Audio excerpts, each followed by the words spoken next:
Hello, everybody. Welcome to the Buckeye Weekly Podcast. I am Tony Gerdeman here, as always, with Tom Orr. Tom, how's it going? Tony, as people are watching this, we're probably either on an airplane or getting ready to get on an airplane. So I guess I'm good. I guess it will depend on where I am in the Southwest boarding line when we get on the plane. Yeah, I believe you are C-48. Is that good? That sounds not great. No. You might Okay. get on the plane. Oh, good. Well, if I have to ride on the wing, I have to ride on the wing. You got to do what you got to do. Actually, that is illegal. Oh. So we are back with another edition of some listener questions for you. Plenty to talk about the upcoming Rose Bowl.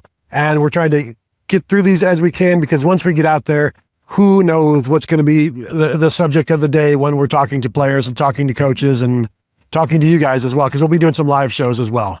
Yeah, I started putting together a schedule. I was like blocking time out in like 1 hour increments. I'm like, all my hours are full already, and we're going to have more stuff to do. So this is a very compacted schedule. We talked about this on the last show, but normally you're out there on like Christmas night, and then you have like almost a whole week to do all your coverage. This is, we have 2 days before the game, basically. We're going to get there, have the evening of the 29th, and then have the 30th, 31st to cram everything into, and then the first all day we're running for the Rose Bowl. And when you're out west, you basically lose the morning, because our morning clearly is not your morning. So it's like, people are like, where's the content? It's 10:45, where's the content? It's like, I mean, it's still kind of early, but we'll get it. Why are we recording shows before we leave? Yeah. Well, so you have content while we're sitting on an airplane. That's why. First question from our buddy at @VanGo_0. Why was the offensive play calling so much more creative versus Tennessee than versus Michigan?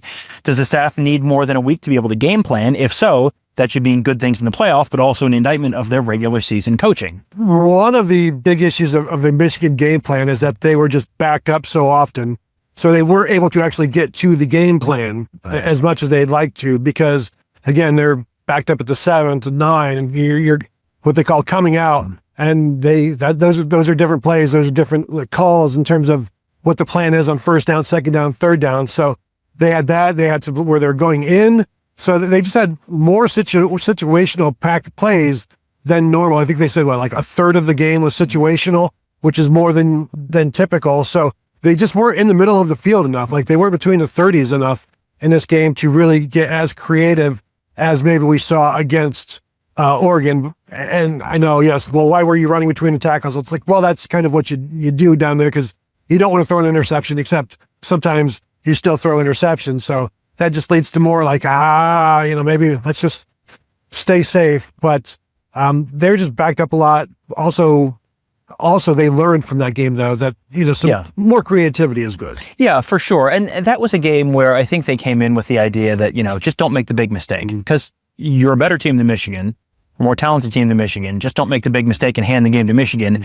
And there was a lot of, it's not the right time to take a shot. You don't want to take a shot and make the big mistake, and then you end up kind of making the big mistake anyway, and then you also didn't have the benefit of taking the shot. So that was a little bit of a perfect storm for Ohio State, but I think it's probably time for everyone to take a deep breath and move on for the Michigan game. And to the point about being able to plan things out, having a little more time to think things through and install things, I would guess that there's a bunch of stuff they installed for Tennessee. I don't know if it's going to apply directly to Oregon, because you do stuff based on different defenses. I'm going to guess there's a bunch of stuff they put in for Tennessee that they didn't use, because they didn't play a fourth quarter against Tennessee that they were probably planning on playing. Yeah, it'll be interesting to see. Chip Kelly calls it overage, or Ryan Day, they call it overage, like stuff that you put in a game plan that you don't use. I'm sure there's plenty for the Michigan game that they didn't use. There's some from the Oregon game, previous game, that they didn't use. Certainly some from this Tennessee game, but it's like, well, what applies to what you're trying to do against Oregon? Because what you're trying to do against Tennessee may not be part of any type of game plan that you're doing for this one. But having more time is better, provided you use that time wisely and you don't try to, what's it Jim Knowles say? Like, you always feel like you have a game plan, the good game plan, but then at night, when your mind is working, it's like, well, we could also try this. It's like, and eventually you just need to, the work has been done. Yeah. He's in the barn. Yeah. You have to kind of slap your own hand and say, no, stop it. You can probably get good ideas, good ideas in the shower, good ideas while you're laying in bed at night. You can also overthink things and get bad ideas. And I think there's a certain point where, these guys, Ryan Day has been calling plays for a long time and been involved in that process at a bunch of different levels for a long time. Chip Kelly, same thing. Jim Knowles, same thing. These are not guys who are going to be in an overthinking necessarily spot. They've done this before. They should be okay. And, Oregon has some talented folks as well, calling their plays. Tosh Lupoy, their defensive coordinator, has spent some time under, he spent time under Nick Saban. Dan Lanning obviously coached under Kirby Smart, who's off that Nick Saban tree. Like this should be a pretty good coaching matchup and play calling matchup. I do wonder how often they're going to be looking over like the meerkat in terms of you get lined up and okay, let's look and how much of that is going to be going on, or how much of just when Kevin Wilson was here, they did that a lot. And it's like, why don't you just call it and go? Like, how much of the calling and the going, how much tempo will we see?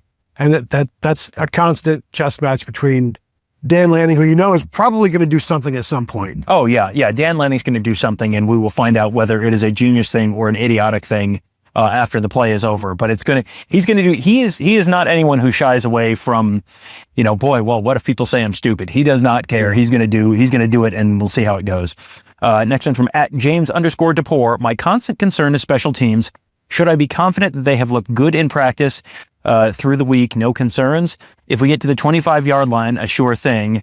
So that'd be a field goal. That'd be a 42-yard field goal from there. There won't be any mishaps fielding punts and kickoffs. The mishaps of fielding punts and kickoffs in the Michigan game was pretty windy that day. It was not nearly as windy against Tennessee, and you didn't have any mishaps there. I have not seen the official wind forecast for Pasadena. It is generally not windy when we're out there. It's generally fairly calm. It's supposed to be warm. It's supposed to be sunny.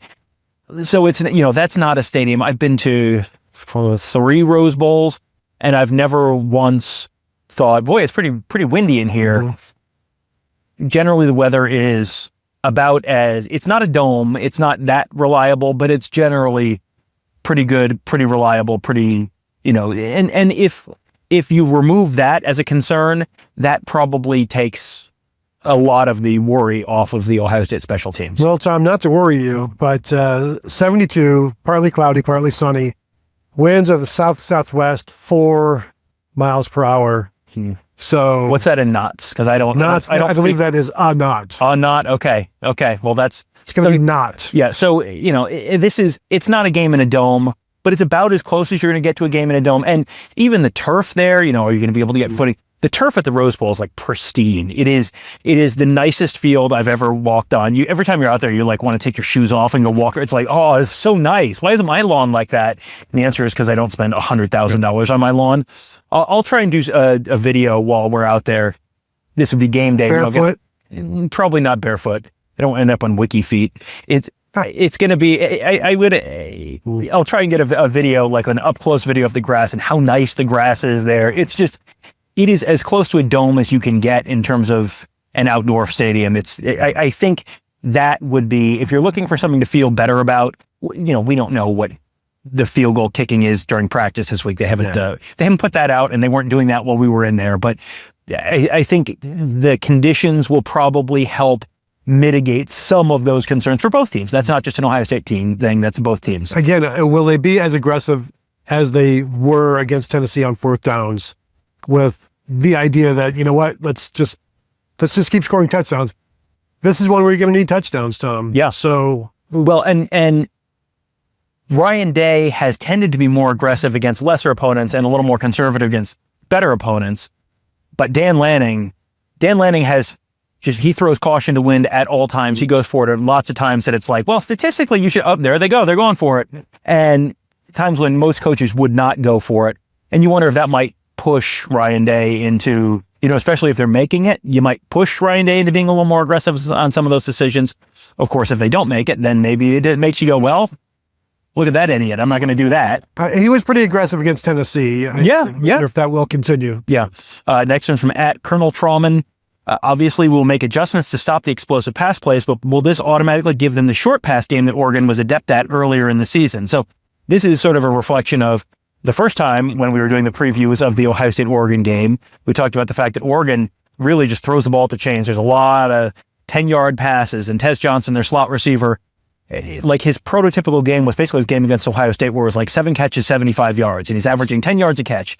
And you move the chains, you keep things going, you get the ball out quick, which eliminates some of the concerns about pass pro. We talked about this ad nauseum the week before the game. And then what was the game plan? Bombs away. Yeah. I mean, 2022 Michigan game was the same thing. We talked about the fact that Michigan never throws the ball down the field, and then Michigan threw the ball down the field a bunch. So I think that Ohio State is probably, I don't expect Oregon to come out with the same game plan. I think Oregon's going to probably adapt, because this is, you get into the I know what you know that I know that you know thing where, yes, Ohio State knows that Oregon threw the ball down the field last time. So you would think, okay, maybe they're going to loosen up their coverage. You're not going to sit on stuff at the sticks. But Oregon knows that, so therefore, Oregon may adapt what they're doing to what Ohio State's doing. This is like the old cat and mouse thing. It's just, and this is what coaches spend when coaches have sleepless nights. It's a lot of them are thinking about, well, I want to do this, but they know that I want to do this, but then I know that they know that I want to do this. And so, yeah, I would expect Ohio State to probably play with a slightly different game plan. I would certainly not expect as many big plays against Ohio State through the air, because they've only given up a handful of big plays all season, a handful of 40-yard plays, but a couple of them came against Oregon. Yeah, I think with that whole game plan, I'm thinking about asking the Oregon offensive brain trust, like, how much of what you did all season long up to that game was about Ohio State in terms of, and they would say none of it. Yeah. But in reality, how much of them, because at one point that week leading up to that game, we talked about there was a graph out there that Dylan Gabriel hadn't thrown the ball to the right past 10 yards, past 20 yards all season long. And it's like, well, you don't even need to worry about that. Like, he just doesn't do it. And then I think they did it 3 or 4 times in that game alone successfully. So how much of not doing some things were done with the idea of, what, this is going to be good against Ohio State, and they would never admit to it. I don't know that they would think that far ahead, but it certainly worked. And once they got to that week, they're like, when you self-scout, you're like, well, you know what, we haven't done. So now it's like you switch to southpaw or something, and you change things up. So, but again, it still comes down to technique and discipline and things like that. Yeah, so what? They're not just going to run past you anymore. Now they're going to stop short. You still have to defend it. Yeah. Just read your keys and make the play and trigger. And then if they run past you, you better hope you can turn, or better hope there's a safety back there. Yeah, and that may be where you change things a little bit for Ohio State, as you play a little bit more with a deep safety on some of those, because they got caught in cover zero at least once, maybe twice in that game on those deep shots. And so maybe you're playing a little less aggressively with your safeties in terms of being close to the line, or at least one of them being deep. Because if you have a Lathan Ransom or a Caleb Downs back deep and they're kind of in the middle of the field, they can probably get almost all the way to the sideline while the ball's in the air. So I think that may be an adjustment that you see them make. From Chip Roush, boy, you guys have some themes this week. Why is the kicking game ? ! Exclamation point. Is there anything to be done in the next week? I mean, you can't hit the waiver wire. From that perspective, no. But again, to sort of circle back to the last answer, I think your conditions are much better. Look at how special teams went during the first round of the college football playoff. When it's 20 degrees, 25 degrees, lots of people are punting the ball, and it looks like you're punting a cinder block. And kicking, you figure, is probably going to be a little bit like that, and it's probably also a little bit in your head. Now, you're going out there, it's going to be, you just said 70 degrees and 4-mile-an-hour wind. I think it's more than 1 knot, but we'll calculate that later when you are not to my port side. Starboard for the viewers. It is, I think that you're going to have a lot of stuff where the conditions are going to dictate the fact that it should be better. Now, is Jaden Fielding going to kick a 56-yarder? Probably not.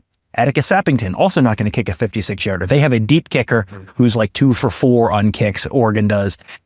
But Ohio State goes into this knowing you're not going to kick a 56-yarder. They tried a 56-yarder against Tennessee in a little bit of a YOLO situation right before the half. You saw it. Okay, great. Now you know you're not going to do that. So now you can adjust, that's going to impact your play calling. Hey, they don't have to see the little green line on the field to know where the field goal range thing is. They know where it is. They can call based on that. And, they're going to have more information than anyone else because they've seen all this kicking in practice as well. Next one from @Mr. Bulbous. Not a question, but wondering if a guy like Jelani Thurman may have a big role. Saw him in beast mode on a few plays versus Tennessee. Yeah, one of those was one of the touchdown runs where he just ran his guy into the end zone and put him on his back. Chip Kelly talked about Jelani Thurman, about just how tall he is, how long he is, and the way he works. They can't say enough good things about him. And he's playing more and more. And you've seen that even with Will Kazmarek coming back, you still see Jelani Thurman out there quite a bit. But when you've got 3, 4, 5 tight ends, it's hard for any one guy it's hard for the second guy to play as much as maybe they would like or you would like. But he's a guy that is only going to get better, and he's still, true sophomore or redshirt freshman, I guess, technically. But he's got all of the potential, but he's one of several right now. Yeah, and he's someone who you kind of heard a little bit behind the scenes, like, hey, just needs to keep working on some of the little stuff that's not can this guy run down the seam and catch a 30-yard pass? It was some of the behind the scenes stuff that took a little while. And then now you're seeing him more, which tells me I don't even need to ask. Obviously, he's doing the little stuff more that they're looking for, because otherwise they wouldn't be playing him, because this is not a desperation situation. You've got plenty of other good tight ends out there, but you're seeing him take on, as you said, a few more snaps here and there. So that's something that is going to, potentially be I would certainly have him on my list of guys to watch. We'll do a bold prediction show out there probably at some point while we're out in California. Jelani Thurman catches a touchdown pass would not be an outrageous bold prediction. No. Next one from @KV Larry, are the transfer portal pickups traveling with the team? So I asked about that today, and they didn't have a clear answer just yet. But they would get back to me. Okay. But we'll see. I guess they'll get back to me when they look on the plane. They'll see there's some strange faces. I don't know these kids. Yes, they must be the transfers. And we have seen some guys who are with the team. Ohio State is not having their true freshmen practicing as some teams are doing with the bowl game, because it's just the focus right now is on this year right now, getting guys extra reps right now. I'm sure would be great. And if they were playing in the Outback Bowl, they would probably be doing that. But they're not playing in the Outback Bowl. The focus right now is win the national championship. That's the sole focus. We saw Fahim Delane, for example, the safety out of Maryland. He was at practice while we were in there earlier in the week. Those guys are going to be around the program. We saw Jelani Thurman, a Georgia guy. We saw him down at the Peach Bowl a couple of years ago. Jermaine Matthews was down there with the team for the Peach Bowl a couple of years ago, but not practicing. They're there just kind of watching, starting to sort of acclimate to here's how practice works and sort of figuring that stuff out. That'll ultimately pay off down the line, and I'm sure it's also pretty cool to be a part of that. We saw Tennessee brought a bunch of their freshmen up, including David Sanders, the 5-star offensive tackle, who he was at Ohio State and came down to Ohio State and Tennessee, and then watched Ohio State play Tennessee just a couple weeks later. So yes, so TBD, we will get back to you on that whenever we have more information. Next one from @Jordan37780169. How do the playoffs extending to potentially January 20th affect winter workouts and subsequently spring practice? That's an interesting question. I guess it would. I don't even know exactly when winter workouts start, but they're going to have to push some things back. Yeah. If they were to make it that far, again, that's a good problem to have. And if you were to ask Ryan Day or Mickey Marotti about it right now, they'd be like, "It's not anything that they." Even though I bet they have a plan. Yeah, but they're not going to talk. They're not going to talk about, well, when we win it, this is what we're going to do, that sort of thing. But when maybe one thing they could do in terms of spring football, they practice twice and then they go on spring break. Like maybe they come back. Maybe they start after spring break. Yeah, that's a possibility. That would push you back almost 2 weeks. I mean, it's so that is actually a pretty good suggestion. Thank you. Because that's you're looking, the difference between ending your spring your season on January 8th and ending your season on January 20th is really only a couple weeks. I bet you're right. I bet that's just you slide it back, and maybe the spring game is on April 20th instead of April 13th this year, whatever that Saturday is. It might be slide it back a week or two.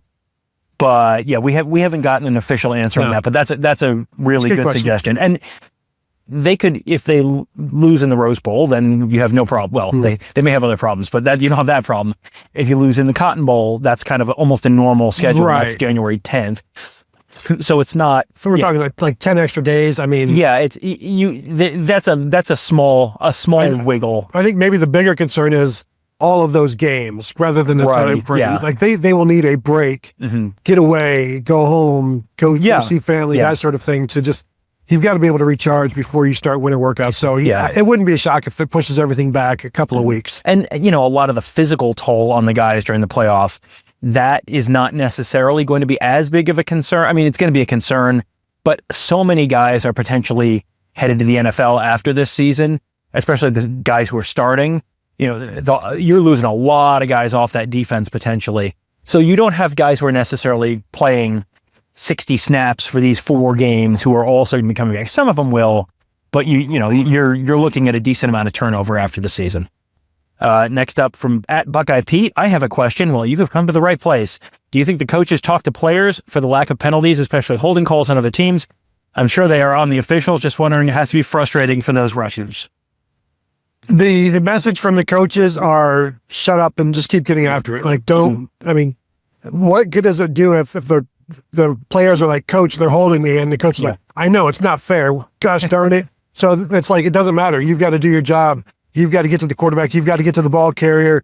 We will make the argument for you. Like, we will be the attorneys in the case. You just be the plaintiff and just do your job, and we will fight for you. You go get the ball, because it does no good for them both to be like, yeah, man, it's not fair. Like, this sucks. Everybody's out to get us. I'm glad we lost. Like, no, it's like shows them how biased they are. And like, they have to continue to work, and coaches don't want to hear it. They see it, but it doesn't do anybody any good for the player to be like, coach, they're holding me. And it's like, that's fine. What are you going to do about it? I do not have a flag in my pocket. Right. What would you like me to do about it? And the coaches are always working the refs on the sideline. Always. Every coach is working the refs on the sideline. You see that. You can see that on TV. I see that up close. I hear that up close.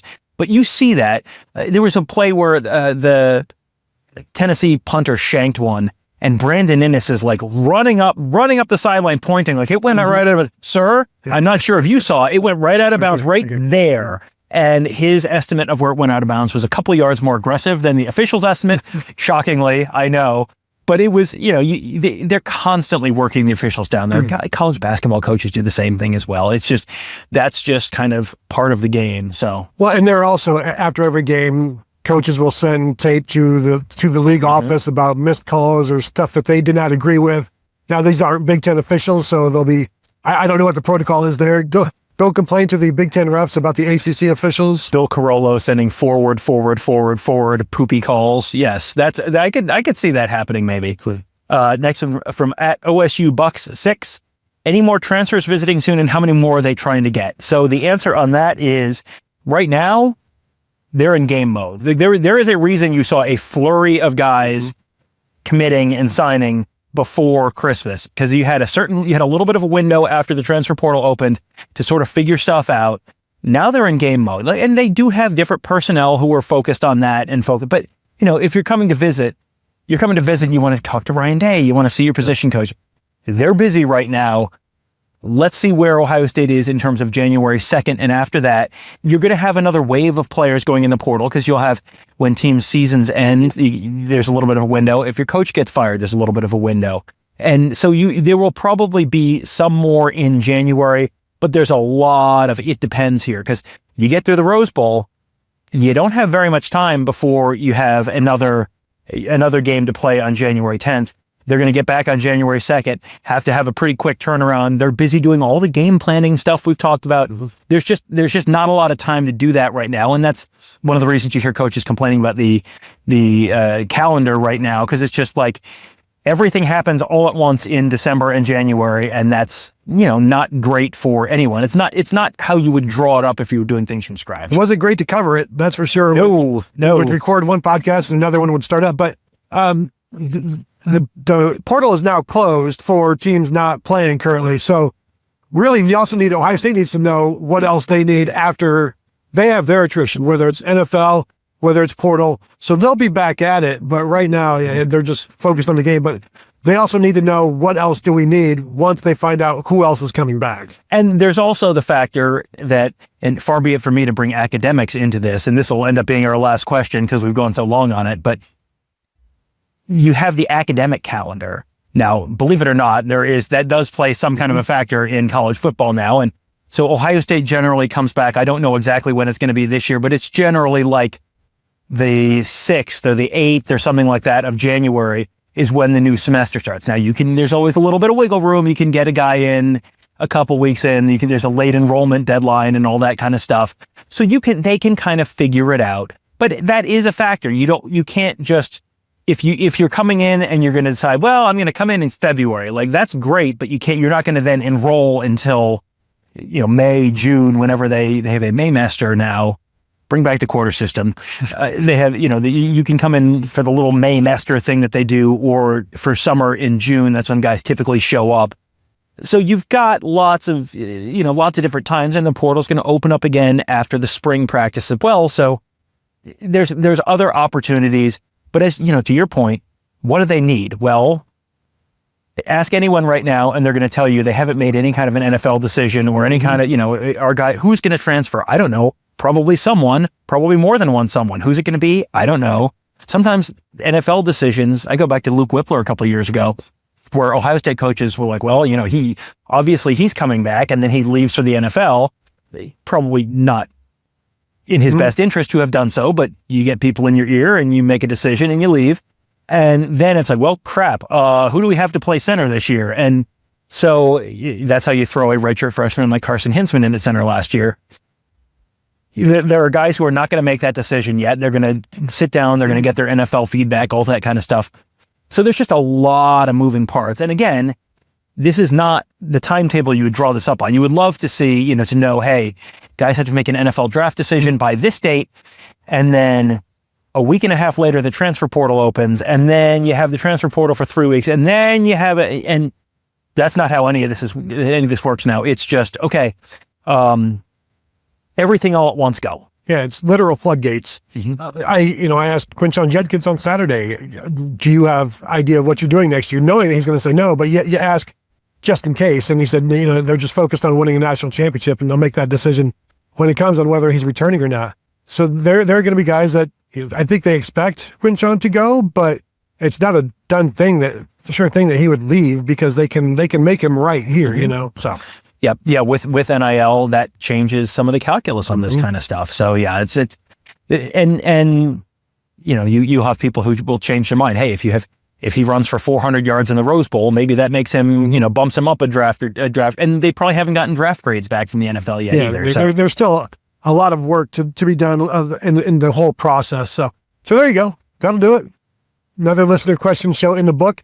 Hit the thumbs up if you would do so. If you're watching on YouTube, we would appreciate that. If you have not yet hit the bell to be notified when we drop a show or go live, I don't know what's wrong with you, but you should do that now, because we've got plenty of stuff coming from California and the Rose Bowl. And of course, just subscribe to the channel and subscribe to us at BuckeyeHuddle.com. First month, $4.99. You can check out everything behind the paywall there. Love to see you there. So thank you all for tuning in, and we will talk to you guys later.